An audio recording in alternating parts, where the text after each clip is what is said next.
നമുക്ക് ബാലിന്റെയും ഗോമതിയുടെയും നാളത്തെ നല്ലൊരു കഥ കേട്ടാലോ? അതിനു മുമ്പ് ഒരു കാര്യം പറഞ്ഞോട്ടെ, വീഡിയോ ഇഷ്ടപ്പെടുവാണെങ്കിൽ ഒന്ന് ഹൈപ്പ് ചെയ്യാൻ മറക്കരുതേ. അങ്ങനെ നാളത്തെ കഥയില് ശ്രീദേവിയെ ആശ്വസിപ്പിക്കാനായിട്ട് മുറിയിലേക്ക് ഉദയഭാനു ചെന്നു. ഉദയഭാനുവിനെ അങ്ങോട്ട് വിശ്വസിക്കാൻ പറ്റുന്നുണ്ടായിരുന്നില്ല, തന്റെ മോളുടെ വയറ്റ് വളർന്ന കുഞ്ഞു പോയെന്നുള്ള ആ സത്യങ്ങളൊക്കെ. അപ്പോഴേക്കും ദേവി ദേഷ്യപ്പെട്ട് ചാടി എഴുന്നേക്കോടാ. അച്ഛനിപ്പൊ സമാധാനമായല്ലോ അല്ലേ? അച്ഛനും അമ്മയും എല്ലാരും ചേർന്ന് ചെയ്ത ക്രൂരതയുടെ ഫലവാ ഇപ്പൊ എന്റെ വയറ്റി വളർന്ന കുഞ്ഞു പോയത്. ഒരു പക്ഷെ ദൈവത്തിന് പോലും ഇഷ്ടപ്പെട്ട് കാണത്തില്ല അച്ഛന്റെ അമ്മയുടെ ഒക്കെ ചതി. ആനന്ദേട്ടൻ പാവമായിരുന്നു. ആനന്ദേട്ടൻ മാത്രമല്ല, ഈ കുടുംബത്തിലുള്ള ഓരോരുത്തരും അവരെല്ലാരെയും ചതിച്ചില്ലേ. അപ്പൊ അതിന് കിട്ടിയ ശിക്ഷയാന്ന് പറഞ്ഞു. അത് കേട്ടപ്പോ ദേവാന് പറഞ്ഞു, മോളെ നിങ്ങളൊന്നും പറയരുതെന്ന് പറഞ്ഞു. പിന്നെ ഞാൻ എങ്ങനെ പറയണം? ദൈവത്തെ ഓർത്ത് അച്ഛൻ ഈ മുറിയിൽ നിന്ന് പോയിത്താ, എനിക്ക് അച്ഛനോടൊന്നും സംസാരിക്കാനില്ലെന്ന് പറഞ്ഞു. മോളെ അത് പിന്നെ ഞാൻ മിണ്ടാതെ പോവാനല്ലേ പറഞ്ഞത്. ഇനിയിപ്പം അച്ഛനും കൂടെ ഇവിടെ വന്നെന്ന് അറിഞ്ഞിട്ടുണ്ടെങ്കിൽ ആനന്ദേണ്ണെങ്ങാനും അതറിയുവോ കാണുവോ ചെയ്തിട്ടുണ്ടെങ്കിൽ എന്നെ ഇപ്പൊ ഈ നിമിഷം തന്നെ ഈ വീട്ടിൽ നിന്ന് ഇറക്കി വിടും. അത് വേണോ? അല്ലെങ്കിൽ തന്നെ ഞാൻ ഈ വീട്ടിൽ നിൽക്കാനായിട്ടൊരു കാരണം എന്തായിരുന്നു അച്ഛനറിയാലോ? എന്റെ വയറ്റി വളരുന്ന ആ കുഞ്ഞായിരുന്നു, ആ കുഞ്ഞ് ജീവനായിരുന്നു. ഒരുപക്ഷെ ഇനിയിപ്പൊ എന്റെ ജീവിതം ഇതോടുകൂടി ഇവിടെ തീർന്നു.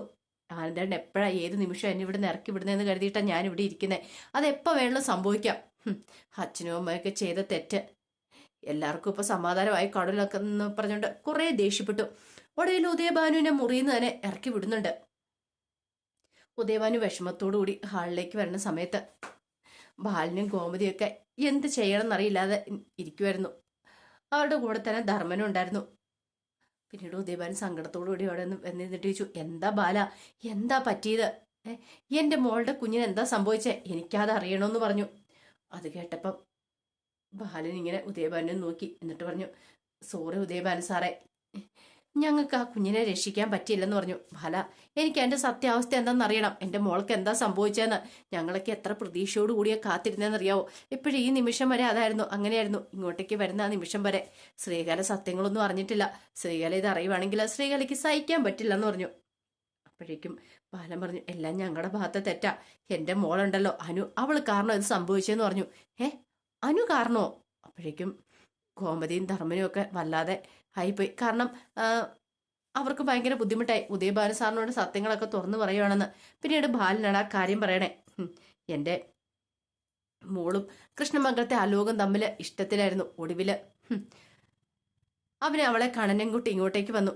ആ സമയത്ത് ദേവി ഇത് കണ്ടു കഴിഞ്ഞപ്പോൾ ദേവിയെ പിടിച്ച് തള്ളിയതാന്നുള്ള കാര്യങ്ങളൊക്കെ ഉദയഭാനോട് തുറന്നു പറയണ. ഇതെല്ലാം കേട്ട് കഴിഞ്ഞപ്പോൾ ഉദയഭാനോട് സഹിക്കാൻ പറ്റില്ല. ഉദയഭാനു പറഞ്ഞു, എന്നാലും എൻ്റെ ബാല, എൻ്റെ മോളുടെ കുഞ്ഞ്, അവൾക്ക് എങ്ങനെ ഇത് സഹിക്കാൻ പറ്റും? അത് കേട്ടപ്പോൾ ബാലൻ പറഞ്ഞു, അവൾക്ക് മാത്രമല്ല ഈ കുടുംബത്തിൽ ആർക്കും സഹിക്കാൻ പറ്റിയിട്ടില്ല. ആനന്ദാണെങ്കിലും ഇപ്പോഴും ആ ഒരു സ്വഭാവത്തിലേക്ക് തിരികെ വന്നിട്ടില്ല. അവനാണെങ്കിലോ വല്ലാത്ത ദേഷ്യത്തിലും സങ്കടത്തിലും ഒക്കെയാ. ദേവമോള് കാരണമാണ് ഇങ്ങനെയുള്ള പ്രശ്നങ്ങളൊക്കെ ഉണ്ടായെന്ന് കരുതിയിട്ട് അവനിരിക്കുന്നത്. അവനെതിരായിട്ട് ഈ കാര്യങ്ങളൊന്നും അറിഞ്ഞിട്ടില്ല. ഹലോ കാരണമാണ് ഇങ്ങനെയൊക്കെ സംഭവിച്ചതെന്ന്. അങ്ങനെ എങ്ങാനും അവൻ അറിഞ്ഞിട്ടുണ്ടെങ്കിൽ പിന്നെ ബാക്കി എന്താ സംഭവിക്കണമെന്ന് ഉദയഭാനു സാറിന് അറിയാലോ. കൃഷ്ണമംഗലത്തോളം ആരെയും അവൻ വെറുതെ വിടില്ല എന്നൊക്കെ പറഞ്ഞു. ഒടുവിൽ ഉദയഭാനു തകർന്ന മനസ്സോട് കൂടിയിട്ട് അവിടെ നിന്ന് ഇറങ്ങുവാണ്. അങ്ങനെ ഇറങ്ങി പുറത്തേക്ക് വരുമ്പോഴത്തേനുമാണ് ആനന്ദ് അവിടേക്ക് വരുന്നത്. ഉദയഭാനുവിനെ കണ്ടു കഴിഞ്ഞപ്പോഴത്തേനും ആനന്ദിന് കട്ട കലിപ്പായി. ഉദയഭാനു ആനന്ദിന്റെ അടുത്തേക്ക് എന്നിട്ട് പറഞ്ഞു, മോനെ സാരമില്ലടാ, പോട്ടേടാ, ദൈവം വിധിച്ചിട്ടില്ലെന്ന് കരുതിയാൽ മതി എന്നൊക്കെ പറഞ്ഞ് ആനന്ദിനെ തോളത്തട്ടി ആശ്വസിപ്പിക്കാൻ ശ്രമിക്കുമ്പോഴത്തേനും ആനന്ദ കൈയൊക്കെ അങ്ങോട്ട് തട്ടിമാറ്റും. മിണ്ടി പോരുത് നിങ്ങള്. നിങ്ങളുടെ മോളും ഭാര്യ എല്ലാരും കൂടെ ചേർന്ന് ചതിയുടെ ഫലവാ എന്റെ കുഞ്ഞിനെ എങ്ങനെ സംഭവിച്ചേ? നിങ്ങൾ തെറ്റ് ചെയ്തു, അതിന്റെ ഫലമായിട്ട് ശിക്ഷ കിട്ടിയതാ അത്. ഈ സമയത്ത് ഉദയഭാനു പറഞ്ഞു, ശരിയാ മോനെ, ഞാൻ ചെയ്ത ചതിക്ക് ചിലപ്പോൾ പകരമായിട്ട് ദൈവം ഇങ്ങനെ ചെയ്തതായിരിക്കും എന്ന് പറഞ്ഞു. എന്നാലും ഇതിന്റെ പേരിൽ നീ എന്റെ മോളെ ഉപദ്രവിക്കരുത്, എന്റെ മോളോട് ദേഷ്യമൊന്നും കാണിക്കരുത്, അവളെ ഈ വീട്ടിൽ നിന്ന് ഇറക്കി വിടുവൊന്നും ചെയ്യരുതെന്ന് പറഞ്ഞു. അത് കേട്ടപ്പോൾ ആനന്ദ് പറഞ്ഞു, ഞാൻ അവളെ ഇവിടെ പൂവിട്ട് പൂജിക്കണം അല്ലേ? ഒരു കാരണവശാലും നടക്കില്ല. ഒത്തിരി കഴിഞ്ഞോട്ടെ, അവളെ ഈ വീട്ടിൽ നിന്ന് തന്നെ ഞാൻ അടിച്ചിറക്കുമെന്ന് പറഞ്ഞു. ഇവിടെ സുഖിച്ച് ജീവിക്കാന്ന് കരുതിയിട്ടായിരിക്കും അവൾ ഇരിക്കുന്നത്. ഒരു കാരണവശാലും ഇല്ല. നിങ്ങൾ ചെയ്ത ചതിയൊക്കെ ഞാൻ വിളിച്ചു പറയും, ഈ കുടുംബത്തോട് തന്നെ വിളിച്ചു പറയും. എന്നിട്ട് അവളെ ഇവിടെ നിന്ന് അടിച്ചു പുറത്താക്കും. ഒരു ഉദയഭാനു സാറ് വന്നിരിക്കുന്നു, മിണ്ടരുത്, നിങ്ങൾ മിണ്ടി പോയേക്കരുത്. നിങ്ങൾ എത്ര ദുഷ്ടനാണെന്നറിയോ? നിങ്ങളുടെ ദുഷ്ടത കാരണമാണ് ഇപ്പം എൻ്റെ കുഞ്ഞു വരെ പോയത്. നിങ്ങളോട് ഒരിക്കലും എനിക്ക് സഹിക്കാനും ക്ഷമിക്കാനും ഒന്നും പറ്റില്ല എന്ന് പറഞ്ഞു. അത് കേട്ടുകഴിഞ്ഞപ്പം ഉദയഭാനു പറഞ്ഞു, എടാ മോനെ, ദൈവത്തെ ഓർത്ത് നീ അവളോട് ദേഷ്യമൊന്നും കാണിക്കരുത്. അവള് അത്ര വിഷമത്തിലായിരിക്കുന്നത്. ഞാൻ അവളെ കണ്ടു, അവളെന്നോട് സംസാരിക്കാൻ പോലും കൂട്ടാക്കില്ലെന്നൊക്കെ പറഞ്ഞു. മിണ്ടാതെ പോയിക്കോ അവിടെ നിന്ന് പറഞ്ഞുകൊണ്ട് ആനന്ദ് അകത്തേക്ക് അങ്ങോട്ട് കയറിപ്പോന്നു. ഉദയഭാനു എന്ത് ചെയ്യണമെന്ന് അറിയണ്ടായിരുന്നില്ല. അങ്ങനെ ആനന്ദ് വന്നിട്ട് നേരെ മുറിയിലേക്ക് ചെല്ലുവാണ്. ആ സമയം ശ്രീദേവി വിഷമിച്ചിരിക്കുന്ന കണ്ടു. ശ്രീദേവിയുടെ അടുത്ത് നിന്നിട്ട് ചോദിച്ചു, എന്താ നിന്റെ അച്ഛൻ വന്നിട്ട് പറഞ്ഞേ? അങ്ങേര് വന്നപ്പോ ആ കൂടെ പോയിക്കോളാൻ മേലായിരുന്നോ? പിന്നെ എന്ത് നീ കാണാൻ എവിടെ ഇരുന്നേന്നൊക്കെ ചോദിച്ചു. അപ്പോഴേക്കും ശ്രീദേവി പറഞ്ഞു, ആനന്ദേട്ടാ ഞാന് എന്താടി നീ എന്ത് കാണാൻ എവിടെ ഇരുന്നേ? ഇനി ഇവിടെ നിന്നിട്ട് നിനക്ക് എന്താ പ്രയോജനം ഇരിക്കുന്നേ? എന്റെ കുഞ്ഞിനെ നീ കൊന്നു നിന്നില്ലേ? ഇപ്പൊ നിനക്ക് സമാധാനമായില്ലേന്ന് ചോദിച്ചു. ആനന്ദേട്ടാ അതിന് ഞാനൊരു തെറ്റും ചെയ്തിട്ടില്ല. തെറ്റ് ചെയ്തിട്ടില്ല പോലും. എന്ത് പറഞ്ഞാലും ഇത് തന്നെ പറഞ്ഞാൽ മതിയല്ലോ. നാണം ഉണ്ടേ നീ ഇവിടെ നിൽക്കോ? ഇനി നിന്റെ മുഖം പോലും എനിക്ക് കാണണ്ടെന്നൊക്കെ പറഞ്ഞ് ദേഷ്യപ്പെടുവാണ്. ഒരു കാര്യം ഞാൻ പറഞ്ഞേക്കാം, അധികം നാളെ ഇവിടെ സുഖത്തോടും സന്തോഷത്തോടും കൂടി ഈ വീട്ടിലുള്ളവരെ പറ്റിച്ച് ഇവിടെ ജീവിക്കാന്ന് നീ വിചാരിക്കണ്ട. മര്യാദയ്ക്ക് പോയിക്കോണം എന്നൊക്കെ പറഞ്ഞ് ദേഷ്യപ്പെട്ട് പറഞ്ഞിട്ട് മുറിയിൽ നിന്ന് പുറത്തേക്ക് ഇറങ്ങിപ്പോയി. ശ്രീദേവിക്കാണ് വീണ്ടും വിഷമമായി. കൂനുമേ കുരുവായെന്ന് പറഞ്ഞ അവസ്ഥയാ. അച്ഛൻ ഇങ്ങോട്ടേക്ക് വന്ന ആനന്ദേട്ടൻ ഇഷ്ടപ്പെട്ടിട്ടില്ല. അല്ലെങ്കിലും അച്ഛനോട് പരമാവധി പറഞ്ഞിട്ടുണ്ട് ഇങ്ങോട്ടേക്ക് വരല്ലെന്ന്. പിന്നെ അച്ഛൻ എന്ത് കാണിക്കാൻ വന്നാണ്? തന്റെ ജീവിതം ബാക്കിയും കൂടെ തല്ലിക്കിടത്താൻ വന്നാന്ന് തോന്നേ എന്നൊക്കെ ഒരു ചിന്തയായിരുന്നു ശ്രീദേവിയുടെ മനസ്സിൽ. ഇതേ സമയത്ത് തകർന്ന മനസ്സോട് ഉദയഭാനു വീട്ടിലേക്ക് ചെല്ലുവാണ്. അപ്പൊ കൊണ്ടായ കവറും കാര്യങ്ങളൊക്കെ തിരികെ കൊണ്ടുപോയിട്ടുണ്ടായിരുന്നു. ഇനിയിപ്പൊ അതിന്റെ ആവശ്യമില്ലല്ലോ. കുങ്കപ്പോയും നെയ്യൊന്നും വേണ്ടതാരും. അങ്ങനെ ചെന്ന് കഴിഞ്ഞപ്പത്തിന് ശ്രീകല ചോദിച്ചു, ആഹാ നിങ്ങൾ പോയതിനേക്കാൾ സ്പീഡ് വന്നോ ഇങ്ങോട്ട്? ഇതെന്ത് പറ്റി ഉദയേട്ടാന്ന് ചോദിച്ചു. അത് കേട്ടപ്പോ ഉദയഭാന്റെ കണ്ണൊക്കെ നിറഞ്ഞു വന്ന്. എന്താ ഉദയേട്ടാ? അവിടെ ചെന്ന് കഴിഞ്ഞപ്പോ ദേവി വല്ല വഴക്കും പറഞ്ഞു ഉദയേട്ടനെ? അതോ ഇനിയിപ്പം ആ ദേവമംഗലങ്കാർ വലിയ പ്രശ്നം ഉണ്ടാക്കിയെന്ന് ചോദിച്ചു. അതൊന്നും അല്ലടി. പിന്നെ എന്താ കാര്യം? അത് നമ്മുടെ ദേവിമകളുടെ വയറ്റുള്ള കുഞ്ഞ് അത് അബോർഷനായി പോയെന്ന് പറഞ്ഞു. അബോർഷനായി പോയെന്നോ? എന്തൊക്കെ പൊട്ടത്തര ഉദയേട്ടെ പറയണെന്ന് ചോദിച്ചു. എടി അതെ, അങ്ങനെയൊക്കെ കുറച്ച് കാര്യങ്ങളൊക്കെ സംഭവിച്ചു. പിന്നീട് നടന്ന കാര്യങ്ങളൊക്കെ പറയണം. അത് കേട്ട് കഴിഞ്ഞപ്പോൾ നെഞ്ചത്തടിച്ച് നിലവിളിക്കുവാണ് ശ്രീകല. എന്റെ ദേവി ഞാൻ എന്തൊക്കെയാ കേൾക്കണേ?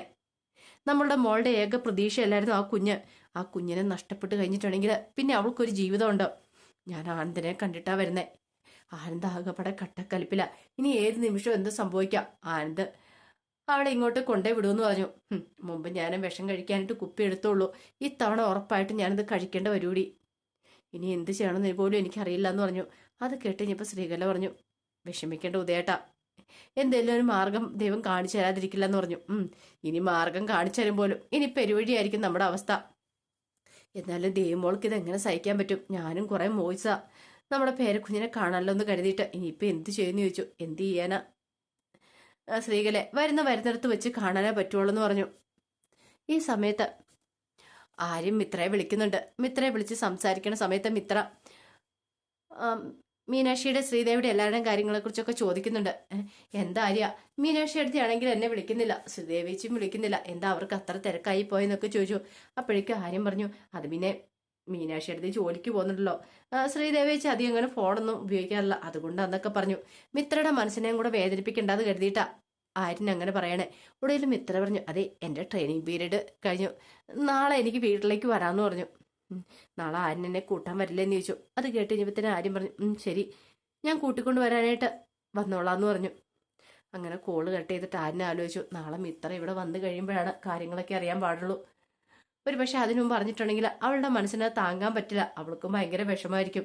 ഇതിന്റെ പിന്നിൽ അലോകൊന്നും ആന്നും കൂടെ അറിഞ്ഞിട്ടുണ്ടെങ്കിൽ അവൾക്കും അത് സഹിക്കാൻ പറ്റില്ല എന്നൊരു ചിന്ത ആരിനും മനസ്സിലുണ്ടാവുന്നുണ്ട്. അപ്പൊ അതിന്റെ വിശേഷങ്ങളൊക്കെയാണ് നമ്മൾ കാണാൻ പോകുന്നത്. ആ വിശേഷങ്ങൾക്കായി നമുക്ക് എല്ലാവർക്കും കാത്തിരിക്കാട്ടോ. ഒരിക്കൽ കൂടി എല്ലാവർക്കും ശുഭരാത്രി നേർന്നുകൊണ്ട് നിർത്തുന്നു. നന്ദി.